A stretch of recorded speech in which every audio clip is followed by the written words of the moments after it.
ಇದು ರಿಪಬ್ಲಿಕ್ ಕನ್ನಡದ super exclusive story. ನಮ್ಮ ವರದಿಯಿಂದ ಇಡೀ ಅಂಗನವಾಡಿ ಚಿತ್ರಣವೇ ಬದಲಾಗಿದೆ. ರಿಪಬ್ಲಿಕ್ ಕನ್ನಡಗೆ ಪೋಷಕರು ಧನ್ಯವಾದವನ್ನ ತಿಳಿಸಿದ್ದಾರೆ. ಅರೆ ಇದೇನ್ ಕತೆ ಅಂತೀರಾ? ಈ ಸ್ಟೋರಿ ನೋಡಿ.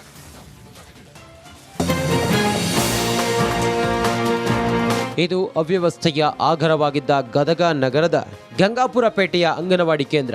ಈ ಬಗ್ಗೆ ರಿಪಬ್ಲಿಕ್ ಕನ್ನಡದಲ್ಲಿ ಸುದ್ದಿ ಪ್ರಸಾರದ ಬೆನ್ನಲ್ಲೇ ಸ್ಥಳಕ್ಕೆ ಜಿಲ್ಲಾ ನ್ಯಾಯಾಧೀಶರು ದೌಡಾಯಿಸಿ ಪರಿಶೀಲಿಸಿದ್ದಾರೆ. ಅಂಗನವಾಡಿ ಕೇಂದ್ರವನ್ನು ಸ್ವಚ್ಛವಾಗಿಟ್ಟುಕೊಳ್ಳುವಂತೆ ಖಡಕ್ ಎಚ್ಚರಿಕೆ ಕೊಟ್ಟಿದ್ದಾರೆ. ಈ ಬಗ್ಗೆ ಮಹಿಳಾ ಮತ್ತು ಮಕ್ಕಳ ಅಭಿವೃದ್ಧಿ ಇಲಾಖೆ ಅಧಿಕಾರಿಗಳನ್ನ ಕೇಳಿದ್ರೆ ಹೇಳೋದು ಹೀಗೆ. ನಾವು ಈಗ ಶಿಕ್ಷಕಿಯನ್ನು ಅಮಾನತ್ ಮಾಡಿದ್ದು ಮತ್ತು ನಾವು ಇನ್ನೊಬ್ಬರು ಶಿಕ್ಷಕಿಯನ್ನು ಪ್ರಭಾರ ನಿಯರೆಸ್ಟ್ ಅಂಗನವಾಡಿ ವರ್ಕರ್ಗೆ ನಾವು ಪ್ರಭಾರ ಕೊಟ್ಟಿವ್ರಿ ಸರ್. ಕೊಟ್ಟು ಮತ್ತು ಈಗೇನು ನಾವು ಹೊಸ ಫುಡ್ ಏನು ಕಳಿಸಿದ್ದೀವಿ ಅದನ್ನು ಸಾರ್ವಜನಿಕರಿಗೆ ಯಾರು ಎಲಿಜಿಬಲ್ ಬೆನಿಫಿಷರಿ ಅದಾರ ಅವ್ರು ಡಿಸ್ಟ್ರಿಬ್ಯೂಟ್ ಮಾಡಂತ ಹೇಳೈತಿ.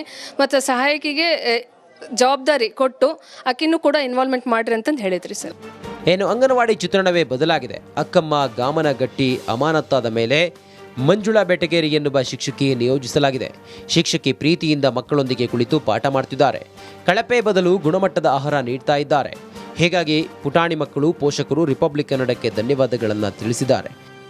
ಇಲ್ಲಿ ನಿನ್ನೆ ಇಲ್ಲಿದೆಲ್ಲ ಅವ್ಯವಸ್ಥೆ ನೋಡಿ ರಿಪಬ್ಲಿಕ್ ಕನ್ನಡದವ್ರಿಗೆ ನಾವು ಹೇಳಿದ್ವಿ ರೀ ಸರ್. ಅವ್ರು ಬಂದು ಎಲ್ಲ ವರದಿ ಕೊಟ್ಟಿದ ಮೇಲೆ ಇವತ್ತು ನ್ಯಾಯಾಧೀಶರು ಬಂದಿದ್ದರು. ಎಲ್ಲ ಅಧಿಕಾರಿಗಳು ಬಂದು ಟೀಚರ್ನ ಅಮಾನತ್ ಮಾಡಿ ಇಲ್ಲೆಲ್ಲ ವ್ಯವಸ್ಥೆ ಸರಿಯಾಗಿ ಮಾಡಿದ್ದಾರೆ. ಈಗ ಎಲ್ಲ ಸ್ವಚ್ಛ ಕ್ಲೀನ್ ಮಾಡ್ಯಾರ. ಮನೆ ಅಂಗನವಾಡಿ ಕ್ಲೀನ್ ಆಗೈತೆ ರೀ. ಇಲ್ಲೆಲ್ಲ ಆಹಾರ ಕಿಟ್ಗಳು ಅವೆಲ್ಲ ಕ್ಲೀನ್ ಮಾಡ್ಯಾರ. ಹೀಗಾಗಿ ನಾವು ಈ ವರದಿ ಮಾಡಿದ್ದಕ್ಕಾಗಿ ರಿಪಬ್ಲಿಕ್ ಕನ್ನಡ ನ್ಯೂಸ್ನವ್ರಿಗೆ ನಾವು ಧನ್ಯವಾದ ಹೇಳಕ್ಕೆ ಅರ್ಪಿಸ್ತೀವಿ ಸರ್. ಒಟ್ಟಿನಲ್ಲಿ ಅಂಗನವಾಡಿ ಅವ್ಯವಸ್ಥೆಗೆ ರಿಪಬ್ಲಿಕ್ ಕನ್ನಡ ಅಂತ್ಯ ಹಾಡಿದೆ. ಮಕ್ಕಳು ಹಾಗೂ ಪೋಷಕರು ಖುಷಿಯಾಗಿದ್ದಾರೆ. ಮಂಜು ಪತ್ತಾರ್, ರಿಪಬ್ಲಿಕ್ ಕನ್ನಡ, ಗದಗ.